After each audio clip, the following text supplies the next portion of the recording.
Hello and welcome to Fostering Faith. Today, the second episode will be about attitude. As we walk into this season together, we thought it was appropriate to talk about everything that should be talked about and everything that's not being talked about. And so we're going to talk about attitudes today, how this can make or break your day. How do you feel your attitude affects your day, Gia?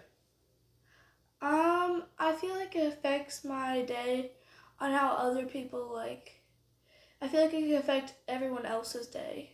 Like, the attitude thing just doesn't revolve around me, it revolves around everyone. Do you think of your attitude before you walk into school each day? Is it something that's apparent to you? Do you feel that you are cognitively aware of your attitude? I feel like, in school I am. You check your attitude? I don't think I'll ever have an attitude in school. Okay. Then why do we have an attitude at home? Yeah. Absolutely. And what do you hold all your frustration in from school and bring your attitude home? It depends on the day and everything. Do you have an outlet? What are that? your outlets that you use for an attitude? Do you talk to your friends? Do you journal? Do you talk to God? Do you pray? Oh, I just talk to God and sometimes my friends. When do you talk to him? When I'm feeling down and everything, when I feel bad after I have an attitude and everything, I feel like that's the right time to. And as a parent, walking with a teenage girl during seasons of change and attitude, how a sweet little girl at the age of 6 can grow, and we have hormone fluctuations, we have sleep issues and eating issues, and I do feel like we're walking through this journey together. And as a healthcare provider versus a mom, you know of the reasons why these things are happening, but a 13-year-old, 12-year-old little girl don't care. So as we're trying to walk through this with a Christ-like attitude, and these emotions are raw, and there's anger, there's jealousy, there's bitterness, there's so many different emotions that can walk through our day, but how we're approaching them and having an environment of where there's open communication and looking towards Christ as a reflection of how our attitude should be. Do you feel like the environment that you're around, the people that surround you, can either make or break your attitude? Yeah, because how they're acting can reflect on you and everything. It can change your whole perception of everything. And so hanging out with people that have bad attitudes, that can seep into you. Mm-hmm. Do you try to see the positive in people? Do you do people see the negative in people? What do you think stands out to people? I feel like most of the negative stuff, because if I don't want to hang out with a person, I feel like you would think of more of the negatives, and if you want to hang out with the person, you would have to think of the negatives also. If I hang out with this person, I probably will get this, and they'll probably reflect this on me. So I would feel like I would look on all the bad stuff of people, but I don't think you should do that. And whenever we have a bad attitude, whenever we come into our house, I mean, because we are such a small family, it is just me and Gia and her dad, and we have the dogs, the gecko, and so it's just we don't have anybody, a buffer to throw things off of. So whenever one person has an attitude, it really reflects on the whole house.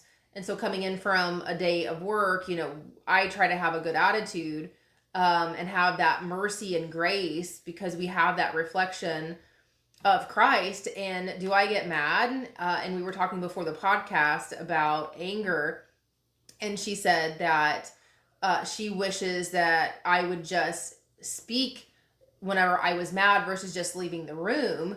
And can you shine some light on that? What do you mean? Like you said before the podcast, you just wish that I wouldn't get so mad and just storm off.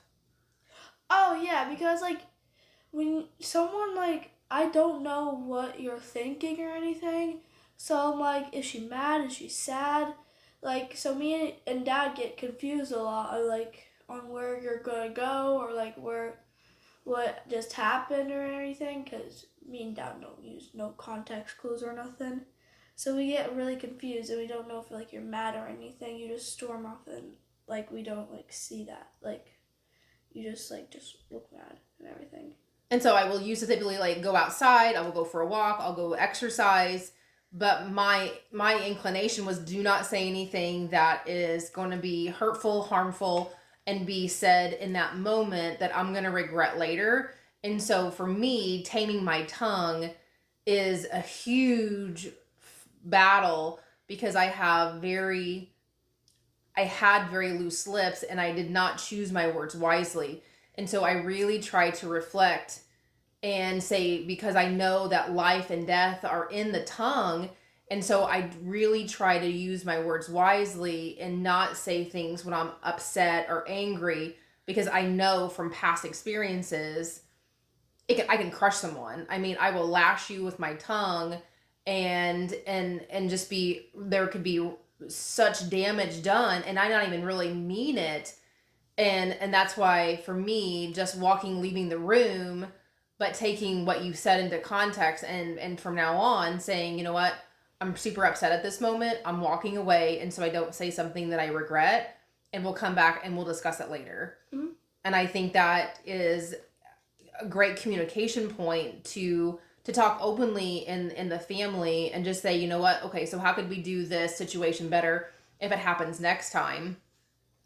And as a parent coming into, we didn't do anything to cause the attitude, but yet the attitude is back onto us.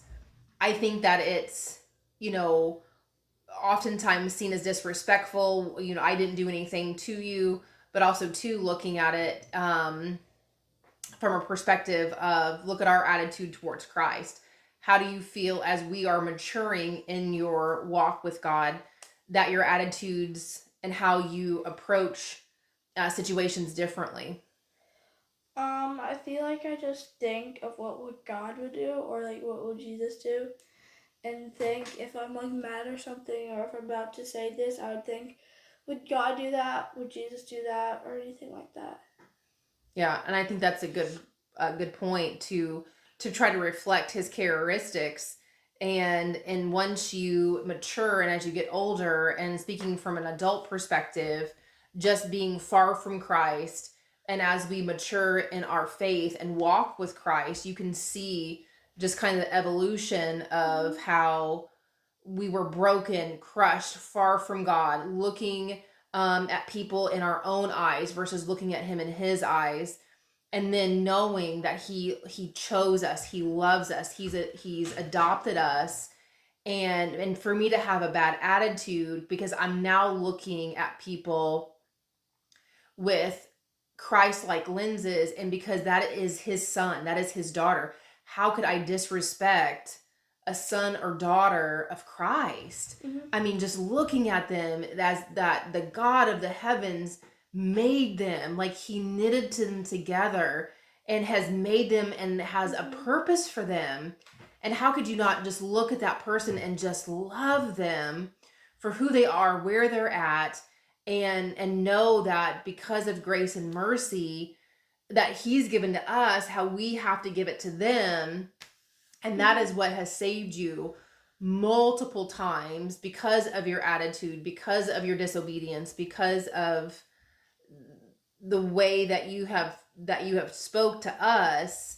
And for me not to lash back at you, I think of his grace and mercy that he's given to me. Mm-hmm. Do you try to reflect that? Yeah, I feel like that is like a great thing to try to reflect, is trying to be more like God and everything. Mm-hmm. So I feel like that'd be a great thing to like reflect on. Do you have any advice for kids trying to communicate with their parents about if they're having a bad mood or an attitude, or how they could talk to their parent openly and more like with confidence? Just think, have they been in your situation before, or like anything like that? Or just like go up to them and say, hey, can I have like a minute to talk or anything? Or like, can like just talk like really respectfully and everything, and like say, I need your advice on this or something like that. Or even just like what you said, just being very honest about, my attitude is not good today. Like I'm having a really bad day. My attitude, stinks. But also too, kind of looking at what fuels your attitude, making sure that you're getting enough sleep, making sure that you have enough rest, making sure that your nutrition is on point, because we all know that whenever someone gets hungry, they get very like crabby and complainy. And so making sure that you have your nutrition, making sure that you have enough sleep, and just looking at everything that's surrounding you, looking at your environment, looking at the friends that you're hanging out with, even just what are you putting in your gates, like your music that you're listening to, and things of that nature. So I think that's a way that we could end this. And so just kind of look at your environment, look at how you're sleeping, look at your nutrition, and just have that open communication with your parents. And for parents, just always having that open door, even an open journal for you to communicate with your kids, and making sure that we're giving them the grace and mercy as they grow and mature, and as hormones go awry, and just us being the reflection of what God has given us, so much grace and mercy. So thank you for tuning in this week. Stay tuned for next week and have a great week.